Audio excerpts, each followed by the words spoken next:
Hey guys, and welcome to the Advanced Positioning Guide. This guide will cover how to position against certain champions, against certain comps, and how to make sure your carry is safe and in the optimal position so it can deliver the most amount of damage. So if you like this video, feel free to like it, feel free to subscribe and hit the notification bell if you want to see future guides, and let's get right into it. Now the first thing we're going to be learning how to position against is the Blitzcrank. Now Blitzcrank is really pesky. Essentially what his ultimate does, it's rocket grab, and what it does, it grabs the furthest enemy unit away. So for example, in this scenario here, you would have your Blitzcrank in the very corner here, and it would grab the Lucian. It would grab the Lucian in this case. Now this can be very pesky because say if Jinx is your carry, right? Say if you're protecting Jinx, this is pretend Jinx is our carry, this is the aim to protect her. If you want to protect the Jinx, you do not put her in the corner in this scenario. You want to make sure that the Blitzcrank is baited out by one of either the Lucian or the Ezreal, because most cases when you're going blasters, Jinx will be your carry, so you want to protect the Jinx. The way you protect your carry is by putting her in the middle back line, so you can protect against these Blitzcranks. Say if the Blitzcrank player goes here instead, you'll probably want to put another character here, just in case you get those players that try to do that pesky swap thing, and they're like, oh, I caught you out. Because if you put it here, because you think the Blitzcrank is going to be over here, right? The Blitzcrank will grab this Lucian, but then maybe the next fight or a few fights later, he'll be like, oh, that guy put his Jinx on this side, so I'm just going to put it here. And then without you realizing it, your Jinx is grabbed, and then you're pretty much dead because your carry is going to be killed straight away. And so you want to make sure you put your carry right in the middle here and bait them out with either just some other backline unit that you don't really worry about, don't really have to care about, and you should be just fine. Okay, so now I'm going to explain how to position against Infiltrators. This is going to be a bit harder to explain because I won't be able to show the other side of the board, because positioning against mech Infiltrators or Infiltrators in general just requires such specific positioning that I'll need to show you the full side of your board just to make sure you can optimize it. Now, essentially what you're going to do is you're going to put your carry, again in this situation it's going to be the Jinx, right somewhere on the side, maybe here, but I would recommend sort of the second line, because Infiltrators like to jump to the back. So we're going to be focusing on the fact that Infiltrators will try and jump to the back and try to kill your carries as opposed to killing your front line first. So we put this little circle around Jinx, which is essentially of tanky units. So you put Malphite and Vi here, because that way if the Infiltrators do jump back, I'll give you an example. This is going to look so confusing, but just remember that the Infiltrators in this situation are your enemy. So for example, if Shaco jumps here, you've got this tanky Malphite with that big shield, won't be able to get to the Jinx straight away.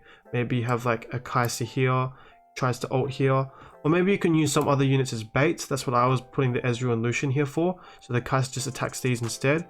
And essentially what happens is that you've got this shield around your Jinx.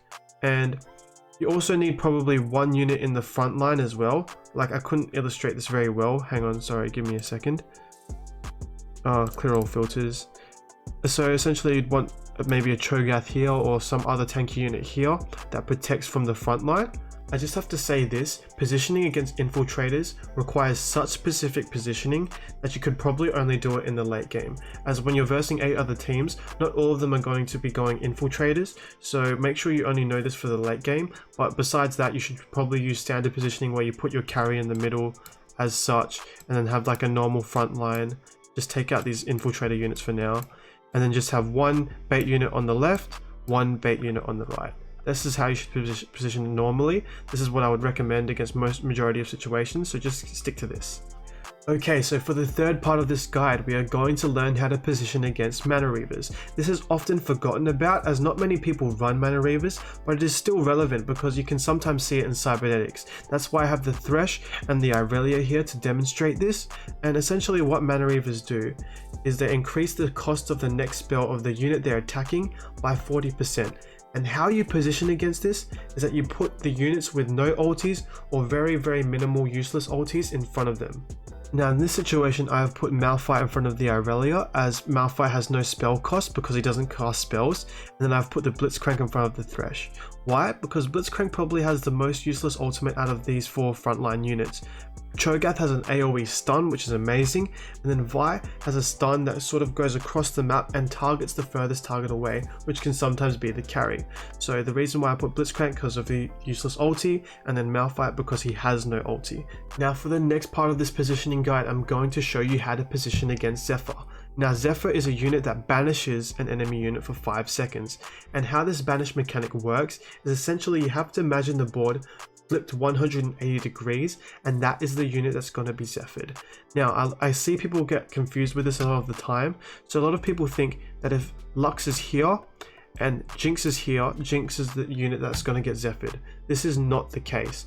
The way it works is that if you were to put the Zephyr champion on this side, then Jinx would get Zephyred and banished from the fight for 5 seconds. Now essentially the way you position against this is that you just avoid the Zephyr. So if Lux is here, I move here. If Lux moves here to try and position against that, then I move here, and then sort of play this game of tango. But this is the worst part. High elo players will constantly be trying to target your carry, which is very, very frustrating. But you just have to make sure that you sort of do this thing where you wait, and you wait to the very last second, like the time is counting down, 3, 2, 1, and then just switch really quickly. That's the best way you can deal with it. That is the only way you can deal with it, really. That's personally in my opinion. You sort of just have to big brain and just outplay the other enemy team. One more thing I have to mention about the Zephyr: if there is no unit to Zephyr on the opposite side, the Zephyr will then target the next closest enemy unit. So for example, in this case, Lux is meant to Zephyr this tile right here, but there is no unit on it. The closest one to it is Jinx, so she will be affected by it, and she was the one that will get banished and then come back down.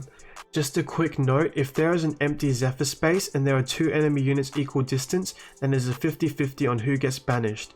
So for example, in this case, Lux is Zephyring this tile, so there's an equal chance that Jinx and Lucian will get Zephyred. This works if there are multiple units around or like one distance away from that tile. So for example, if you have this and you have this, then there would be a 25% chance of each of these units getting banished, if that makes sense. Now for the last item we're going to learn how to position against, it is the Shroud of Stillness. Now this is very similar to the Manna Reaper effect, where it essentially just increases the mana cost by 40%. Now the way Shroud of Stillness works is that it creates a column around the unit that has it equipped, and every enemy unit in that column has their mana cost increased by 40%. So for example, in this case it would create about a 2 width column, so Blitzcrank, Malphite and Lucian would all be affected by this column that Lux would create with her Shroud of Stillness, and this would increase their costs of spells by 40%.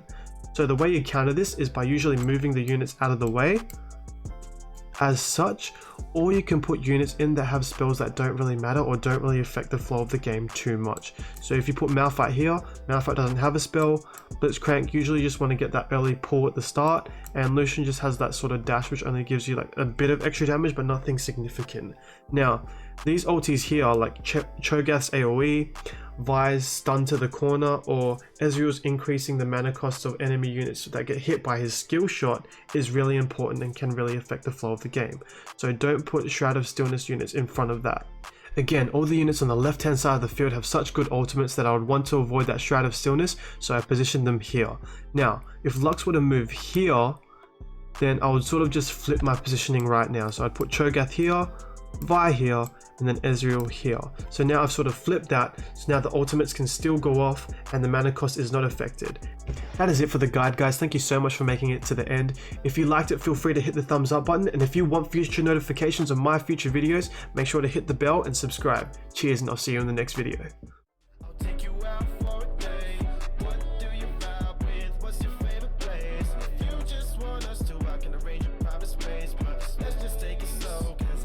Fast pace.